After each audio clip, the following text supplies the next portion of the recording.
Una joven soñó una noche que caminaba por un extraño sendero campesino que ascendía por una colina boscosa cuya cima estaba coronada por una hermosa casita blanca rodeada de un jardín.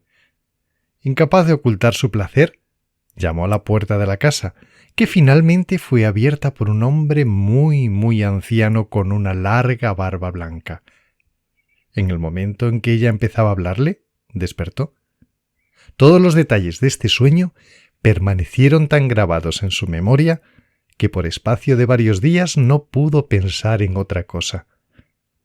Después volvió a tener el mismo sueño en 3 noches sucesivas, y siempre despertaba en el instante en que iba a empezar su conversación con el anciano.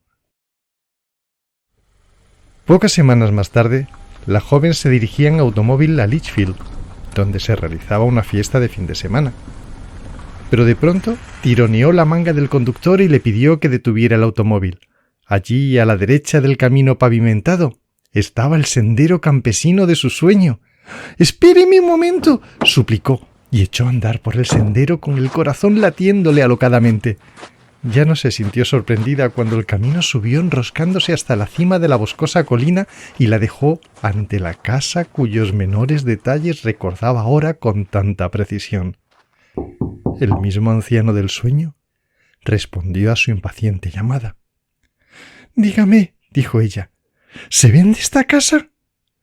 «Sí», respondió el hombre, «pero no le aconsejo que la compre. Esta casa, hija mía, está frecuentada por un fantasma». «¿Un fantasma?», repitió la muchacha. «¡Santo Dios! ¿Y quién es?» «Es usted», dijo el anciano, y cerró suavemente la puerta.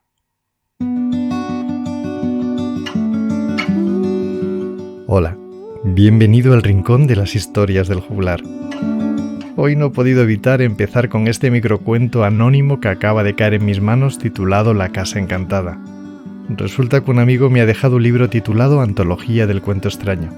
Es el segundo volumen de esta colección, según dice la portada, e incluye relatos de un montón de grandes autores como Edgar Allan Poe, Adolfo Bioy Casares, Bernardo Cordon, Julio Garmendia, Pío Baroja y naturalmente el cuento anónimo que acabas de escuchar. Pero hoy quiero leer para ti un cuento corto de Pío Baroja que incluye este libro. Se titula Medium. Y sí, hay mucho Pío Baroja más allá de la búsqueda y del árbol de la ciencia, aunque siempre con su increíble estilo directo, claro y mordaz.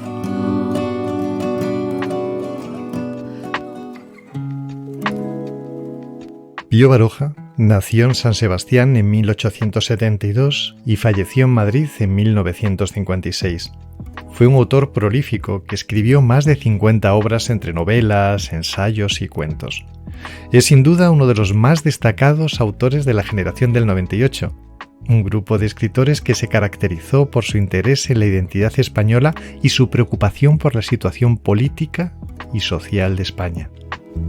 Una de las principales características de la prosa de Baroja es su estilo austero y directo. En su obra se esforzó por retratar la vida de la España rural y urbana de principios del siglo XX. Sus novelas a menudo se centran en personajes marginados, desilusionados y pesimistas que luchan contra las fuerzas que les oprimen en una sociedad que les parece hostil e injusta. Entre sus obras más conocidas se encuentran El árbol de la ciencia, La búsqueda, El mayorazgo de Labraz y Los recuerdos del porvenir. Como autor destacado de la generación del 98, Baroja fue un pensador crítico y observador agudo de su época y su obra ha sido reconocida por su relevancia en el contexto de la literatura española y europea. Fue un escritor prolífico hasta el final de sus días. Incluso en 1956, el año de su fallecimiento en Madrid, publicó Las horas solitarias, una colección de textos breves, ensayos, reflexiones y fragmentos de diarios en los que muestra su visión crítica y comprometida con su época, expresando su preocupación por los problemas sociales y políticos de la España de posguerra.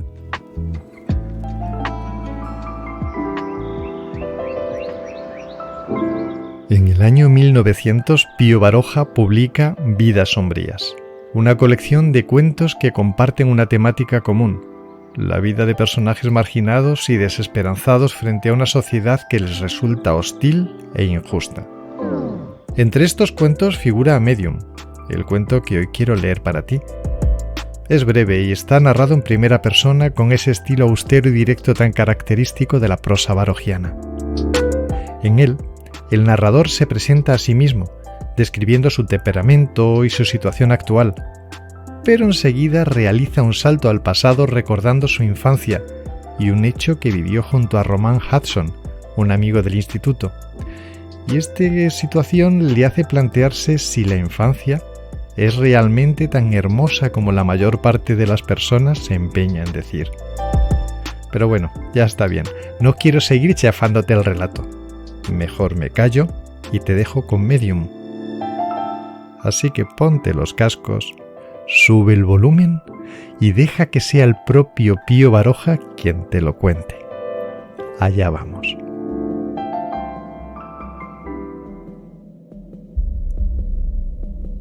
Soy un hombre intranquilo, nervioso, muy nervioso, pero no estoy loco como dicen los médicos que me han reconocido. He analizado todo, he profundizado todo y vivo intranquilo. ¿Por qué? No lo he sabido todavía. Desde hace tiempo duermo mucho, con un sueño sin sueños. O al menos cuando despierto no recuerdo si he soñado. Pero debo de soñar.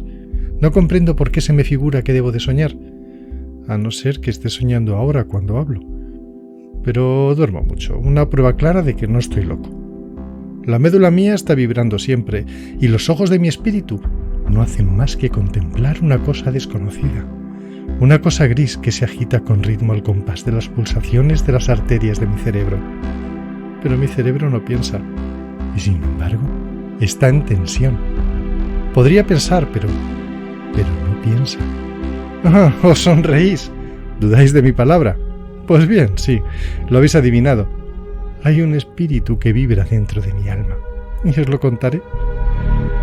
Es hermosa la infancia, ¿verdad? Pues para mí es el tiempo más horroroso de la vida. Yo tenía cuando era niño un amigo que se llamaba Roman Hudson. Su padre era inglés y su madre española. Le conocí en el instituto. Era un buen chico. Sí, seguramente era un buen chico. Muy amable, muy bueno. Mientras que yo era huraño y brusco. A pesar de estas diferencias, llegamos a hacer amistad y andábamos siempre juntos. Él era un buen estudiante y yo díscolo y desaplicado. Pero como Román siempre fue un buen muchacho, no tuvo inconveniente en llevarme a su casa y enseñarme sus colecciones de sellos. La casa de Román era muy grande y estaba junto a la Plaza de las Barcas, en una callejuela estrecha, cerca de una casa en donde se cometió un crimen del cual se habló mucho tiempo en Valencia. No he dicho todavía que pasé mi niñez en Valencia. La casa era triste, muy triste. Todo lo triste que puede llegar a ser una casa. Y tenía en la parte de atrás un huerto muy grande con las paredes llenas de enredaderas de campanillas blancas y moradas. Mi amigo y yo jugábamos en el jardín de las enredaderas, y en un techado ancho con losas que tenía sobre la cerca enormes tiestos de pitas. Un día se nos ocurría a los dos hacer una expedición por los tejados y acercarnos hasta la casa del crimen que nos atraía por su misterio. Cuando volvimos a la azotea, una muchacha nos dijo que la madre de Román nos llamaba. Bajamos del terrado y nos hicieron entrar en una sala grande y triste. Junto al balcón estaban sentadas la madre y la hermana de mi amigo. La madre leía, la hija bordaba. No sé por qué, pero me dieron miedo. La madre, con voz severa, nos sermoneó con la correría nuestra y luego comenzó a hacerme un sinnúmero de preguntas acerca de mi familia y de mis estudios. Mientras hablaba la madre, la hija sonreía, pero de una manera tan rara, tan rara. «Hay que estudiar», dijo a modo de conclusión la madre. Salimos del cuarto y me marché a casa, y toda la tarde y toda la noche no hice más que pensar en las dos mujeres. Desde aquel día esquivé como pude el ir a casa de Román. Un día vi a su madre y a su hermana que salían de una iglesia, las dos enlutadas, y me miraron. y sentí frío al verlas. Cuando concluimos el curso ya no veía a Román. Estaba tranquilo, pero un día me avisaron de su casa diciéndome que mi amigo estaba enfermo. Fui y le encontré en la cama llorando, y en voz baja me dijo que odiaba a su hermana. Sin embargo, la hermana, que se llamaba Ángeles, le cuidaba con esmero y la atendía con cariño, pero tenía una sonrisa tan rara. Una vez, al agarrar de un brazo a Román, hizo una mueca de dolor. «¿Qué tienes?», le pregunté, y me enseñó un cardenal inmenso que rodeaba su brazo como un anillo. Luego, en voz baja, murmuró: «Ha sido mi hermana. ¡Ay, ella! No sabes la fuerza que tiene. Rompe un cristal con los dedos y hay una cosa más extraña, que mueve un objeto cualquiera de un lado a otro sin tocarlo».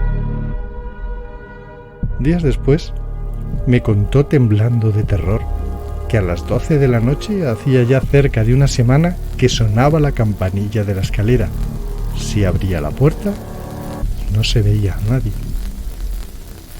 Román y yo hicimos un gran número de pruebas. Nos apostábamos junto a la puerta, llamaban, abríamos, nadie. Dejamos la puerta entreabierta para poder abrir enseguida. Llamaban y nadie. Por fin quitamos el llamador a la campanilla y la campanilla sonó y los dos nos miramos estremecidos de terror. «Es mi hermana, dijo Román. Y convencidos de esto, buscamos los dos amuletos por todas partes y pusimos en su cuarto una herradura, un pentágono y varias inscripciones triangulares con la palabra abracadabra. Inútil. Todo inútil. Las cosas saltaban de sus sitios y en las paredes se dibujaban sombras sin contornos ni rostro. Román languidecía y, para distraerle, su madre le compró una hermosa máquina fotográfica. Todos los días íbamos a pasear juntos y llevábamos la máquina a nuestras expediciones. Un día se le ocurrió a la madre que los retratara yo a los tres en grupo para mandar el retrato a sus parientes de Inglaterra. Román y yo colocamos un toldo de lona en la azotea y bajo él se pusieron la madre y sus dos hijos. Enfoqué y, por si acaso me salía mal, impresioné 2 placas. Enseguida Román y yo fuimos a revelarlas. Habían salido bien, pero sobre la cabeza de la hermana de mi amigo se veía una mancha oscura. Dejamos secar las placas y al día siguiente las pusimos en la prensa al sol para sacar los positivos. Ángeles, la hermana de Román, vino con nosotros a la azotea. Al mirar la primera prueba, Román y yo nos contemplamos sin decirnos una palabra. Sobre la cabeza de Ángeles se veía una sombra blanca de mujer de facciones parecidas a las suyas. En la segunda prueba se veía la misma sombra, pero en distinta actitud, inclinándose sobre Ángeles, como hablándole al oído. Nuestro terror fue tan grande que Román y yo nos quedamos mudos, paralizados. Ángeles miró la fotografía y sonrió. Sonrió. Eso era lo grave. Yo salí de la azotea y bajé las escaleras de la casa tropezando, cayéndome, y al llegar a la calle eché a correr, perseguido por la sonrisa de Ángeles. Al entrar en casa, al pasar junto a un espejo, la vi en el fondo de la luna, sonriendo siempre. ¿Quién ha dicho que estoy loco? ¡Miente! Porque los locos no duermen. Y yo duermo. ¿Creíais que yo no sabía eso? Los locos no duermen y yo duermo. Desde que nací, todavía no he despertado.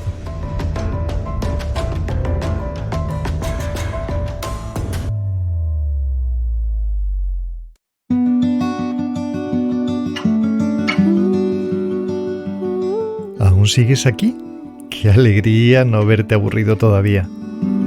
Espero de corazón que te guste tanto como a mí descubrir estas pequeñas perlas escondidas, estos pequeños relatos breves que suelen pasar casi desapercibidos entre las grandísimas obras de los autores. Además, hoy, con este 8º capítulo del podcast, cubrimos el 2º mes de esta primera temporada. Todavía me parece mentira. Suscríbete para que no se te escapen los próximos relatos. Y comparte en redes sociales con tus contactos este podcast, así ayudarás a que más y más personas lo conozcan y la familia del Rincón de las Historias del Juglar crezca. Es la mejor manera de que puedan llegar más relatos. Por cierto, acabamos de estrenar web. Aún es pequeñita, pero échale un vistazo. Puedes encontrarla en eljuglar.ogalaxia.com. ¿Volverás la próxima semana a escuchar otra historia increíble grabada y producida especialmente para ti?